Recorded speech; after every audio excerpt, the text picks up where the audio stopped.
अरविंद, इस तरह की खबरें भी आ रही थी कि कोर्ट ने रिमांड पर मंजूरी दे दी है, आपके पास क्या जानकारी है?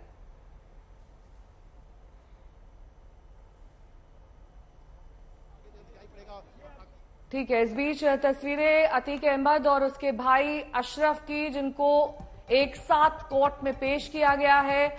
अब यूपी पुलिस दरअसल यहां पर यह चाहती है कि 14 दिन की रिमांड मिले ताकि सवाल जवाब का सिलसिला दोनों भाइयों से किया जा सके और जानकारी ली जा सके उन फरार आरोपियों के बारे में जो उमेश पाल हत्याकांड में शामिल थे, क्योंकि ये हत्याकांड जेल में रहकर दोनों भाइयों ने रचा था, इसकी साजिश रची थी।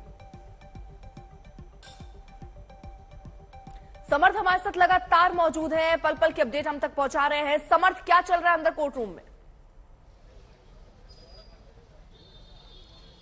और यहाँ देखिए, इस वक्त जो है हियरिंग जो है चल रही है इस मामले में कि पुलिस को रिमांड मिलती है कि नहीं मिलती है। चांसेस है कि पुलिस मांग कर रही है 14 दिन की रिमांड की, और ये मांग इसलिए करी जा रही है कि उमेश पाल का जो हत्याकांड हुआ है उसके मुख्य शूटर अभी तक यूपी पुलिस की रडार से बाहर हैं। तो जो मास्टरमाइंड, जैसे कि उमेश की परिवार ने कहा था कि आप अशरफ और अतीक को पकड़ लीजिए, बाकी गुर्गे अपने आप आपके सामने आ जाएंगे, और यूपी पुलिस अब ठीक वैसा ही करती हुई अगर पुलिस को यहाँ रिमांड मिलती है तो एक बड़ी जीत कही जाएगी यूपी सरकार की भी और यूपी पुलिस की भी, क्योंकि ये 14 दिन का या 7 दिन का अंतराल जो होगा, जो टाइम पीरियड होगा, उसमें पुलिस पूछताछ करेगी और उन शूटर्स का भी पता निकालेगी कि वो आखिर देश के किस कोने में छुपे हुए हैं और उनको निकाल कर बाहर लाने की कवायद शुरू करेगी। अतीक अहमद की जो बॉडी लैंग्वेज की बात अरविंद अभी कर रहे थे, कल तक वो विक्टिम कार्ड खेल रहा था और आज कोर्ट में आकर जिस तरह से उसने हाथ लहराया है वो बताता है कि कहीं ना कहीं उसके दिमाग में बहुत कुछ चल रहा है, या ये भी कहा जा सकता है कि अतीक जब साबरमती से निकला है तो एक प्लानिंग के तहत निकला था कि उसे मीडिया से कब और क्या बोलना है। उसने एक बात बार बार रिपीट करी है कि मैं मिट्टी में मिल गया हूं और अब हमें रगड़ा जा रहा है। तो कहीं ना कहीं कहा जा सकता है कि यूपी पुलिस, यूपी सरकार को खुश करने के लिए भी इस तरह के बयान उसके द्वारा दिए जा सकते हैं, जिससे कहीं ना कहीं पुलिस अपनी इंटरोगेशन में या कार्रवाई में कहीं ना कहीं डिविएट हो और उसको फायदा हो। पर फिलहाल पुलिस के तौर पर ऐसा होता है या नहीं होता ये वक्त बताएगा।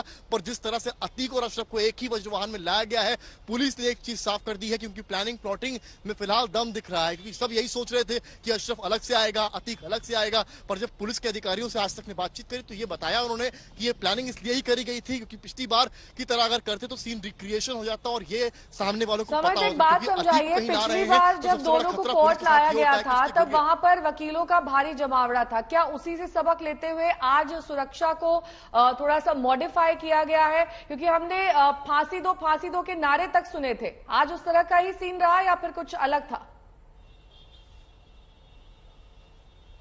देखिए नेहा, जो जानकारी हमको मिल पा रही है अंदर काफी गहमा गहमी इस चीज को लेकर है, और अंदर जब अतीक अहमद गया है तो उसको कई अपशब्द भी कहे गए हैं। अतीक और अशरफ जब अंदर निकले हैं तो वकीलों द्वारा, जो वकीलों का गुस्सा है, देखिए, क्योंकि जो वकील प्रयागराज में रहे हैं वो समझते हैं कि अतीक अहमद ने कितनों को परेशान किया है और इन वकीलों ने शायद उसकी लड़ाई भी, उन प्रताड़ित लोगों की लड़ाई भी लड़ी। और अब जब वो मौका आ गया है, जब अतीक अहमद को आखिरकार सजा होनी है या पुलिस रिमांड मिलनी है, तो वो गुस्सा भी कहीं ना कहीं, चाहे वो आम लोगों का हो चाहे वकीलों का हो, वो फूट रहा। जैसे ही कोर्ट रूम में अशरफ और अतीक अहमद जाते हैं, उसके वीडियोस भी कुछ क्षणों में सामने आ जाएंगे जिसमें कि वो अपशब्द कहते अतीक अहमद को नजर आए हैं। ऐसा इस दफा नहीं हुआ है खाली, जब एमपीएमएलए कोर्ट में अतीक अहमद आया था, जो वीडियो फुटेजेस आज तक ने दिखाए थे, तो उस वक्त भी अतीक को अपशब्द कहे गए थे। और प्रयागराज कोर्ट परिसर में जबरदस्त भीड़ इकट्ठा होती दिख रही है, वहां पर वकीलों का जमावड़ा भी दिख रहा है अतीक के खिलाफ। कोर्ट परिसर में जबरदस्त भीड़ नजर आ रही है। वकील जो है वो वहां पर नारेबाजी भी करते नजर आए थे, जबरदस्त हंगामा भी रहा, सुरक्षा की तैनाती भी वहां पर की गई है। कोर्ट परिसर में वकीलों का जबरदस्त हंगामा देखा गया है। समर्थ, खबरें ये भी आई हैं कि पुलिस और वकीलों के बीच में भी झड़प हुई।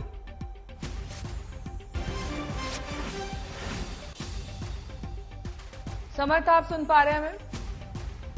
अभिषेक मेरे सहयोगी जुड़ गए हैं। अभिषेक, कोर्ट रूम परिसर में इस वक्त क्या कुछ चल रहा है? क्योंकि ये भी खबरें आ रही, जैसा कि अर्पिता बोल रही थी, कि पुलिस वालों और वकीलों के बीच में भी झड़प हुई है, गहमा गहमी हुई है। देखिए, अदालत परिसर भीतर कोर्ट रूम के बाहर जो माहौल है वो बेहद ही तनावपूर्ण माहौल है। थोड़ी देर पहले बहुत जबरदस्त तरीके से हंगामा हुआ है। पुलिस वालों ने उन वकीलों को रोका है जो नारेबाजी कर रहे थे अतीक के खिलाफ। सिर्फ अतीक के खिलाफ नारेबाजी ही नहीं, बकायदा गंदी गंदी गालियां, भद्दी भद्दी गालियां दी जा रही थी और वहां पर वो कोर्ट रूम के अंदर जाना चाहते थे और इसे लेकर के यहाँ पर थोड़ी देर पहले ये बवाल मचा है। फिलहाल तो मामला शांत है, लेकिन आपको बताएं कि कोर्ट परिसर के भीतर यानी कि कोर्ट रूम से कुछ दूरी पर, तकरीबन 5-7 मीटर की दूरी पर जबरदस्त हंगामा हुआ। पत्रकारों के साथ बदसलूकी हुई है, मारपीट की गई है। बहुत माहौल जो बाहर का है वो थोड़ा तनावपूर्ण ज्यादा हो चुका है इस समय।